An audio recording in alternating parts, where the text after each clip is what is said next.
আরজিকর দুর্নীতি মামলার তদন্ত তৃণমূল বিধায়ক সুদীপ্ত রায়কে এনফোর্সমেন্ট ডিরেক্টরেটের তলব। আরজিকর রোগী কল্যাণ সমিতির প্রাক্তন চেয়ারম্যান এই সুদীপ্ত রায় এবং তাকে এনফোর্সমেন্ট ডিরেক্টরেটের তলব। সম্প্রতি সুদীপ্ত রায়ের বাড়ি এবং নার্সিং হোমে তল্লাশি চালায় এনফোর্সমেন্ট ডিরেক্টরেট। বিক্রম দাস আমাদের প্রতিনিধি রয়েছেন আমাদের সঙ্গে। বিক্রম, সুদীপ্ত রায়ের বাড়ি, নার্সিং হোমে তল্লাশি এবং তারপর এবার এনফোর্সমেন্ট ডিরেক্টরেটের তলব সুদীপ্ত রায়কে। একেবারেই তাই। আর্থিক দুর্নীতির মামলায় এনফোর্সমেন্ট ডিরেক্টরেটের তরফ থেকে মানি ট্রেলের যে তদন্ত করা হচ্ছে, সেই তদন্তেই যেটা আমরা জানতে পারছি, তৃণমূলের চিকিৎসক বিধায়ক, যিনি শ্রীরামপুরের বিধায়ক এবং আরজিকর মেডিকেল কলেজের প্রাক্তন রোগী কল্যাণ সমিতির সভাপতি ছিলেন, অর্থাৎ ডক্টর সুদীপ্ত রায়, তাকে আজকেই তলব করা হয়েছে এনফোর্সমেন্ট ডিরেক্টরেটের দপ্তরে জিজ্ঞাসাবাদের জন্য, এমনটাই ইডি সূত্রের খবর। এনফোর্সমেন্ট ডিরেক্টরেট সূত্রে যেটা জানা যাচ্ছে যে সম্প্রতি মূলত তার বাড়িতে, তার নার্সিং হোমে এবং তার কানেকশনে বেশ কয়েকজনের বাড়িতে তল্লাশি অভিযান চালানো হয়।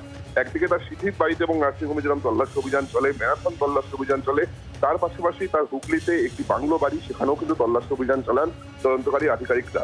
এবং একই সঙ্গে যেটা তদন্তকারীদের বক্তব্য যে এই মানি ট্রেল সংক্রান্ত তদন্তে মূলত তার নাম উঠে আসে এবং সন্দীপ ঘোষের কানেকশনে তাকে তার বাড়িতে এই তল্লাশি অভিযান চালানো হয়েছিল, যেখান থেকে অনেক গুরুত্বপূর্ণ নথিপত্র বাজেয়াপ্ত করা হয়েছে, যেখানে আরজিকর মেডিকেল কলেজ হাসপাতালের আর্থিক দুর্নীতির যে বিপুল অঙ্কের টাকা, তা কিভাবে সাইফন হয়েছে, কিভাবে লন্ডার করা হয়েছে, কোথায় কোথায় পাস করা হয়েছে, কারা কারা বেনিফিশিয়ারি হয়েছেন, এই তদন্ত করতে গিয়ে কিন্তু তার ভূমিকা নিয়ে বেশ কিছু জিজ্ঞাসা আছে তদন্তকারী আধিকারিকদের, এবং সেই প্রশ্নের উত্তর পাওয়ার জন্যই কার্যত তাকে তলব করা হয়েছে এনফোর্সমেন্ট ডিরেক্টরেটের তরফ থেকে আজকে, এমনটি আমরা ইডি সূত্রে জানতে পারছি, যদিও তিনি এখনো পর্যন্ত কিন্তু হাজিরা দেননি।